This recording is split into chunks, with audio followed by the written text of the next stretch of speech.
ஆரம்பி.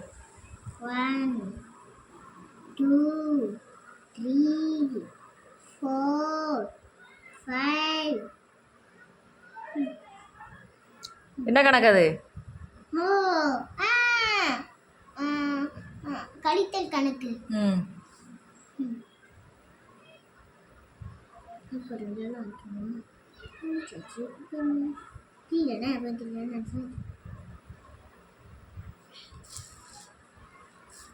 இது என்ன கணக்கு?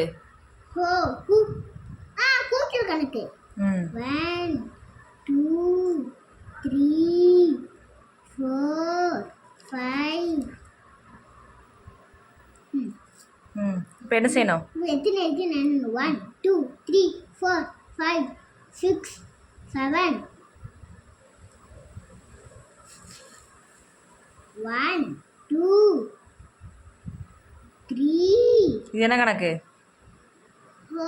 அதுவா இது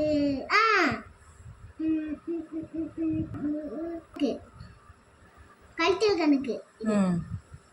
இதுதானே முடிஞ்சிச்சு, அவ்வளோதான்.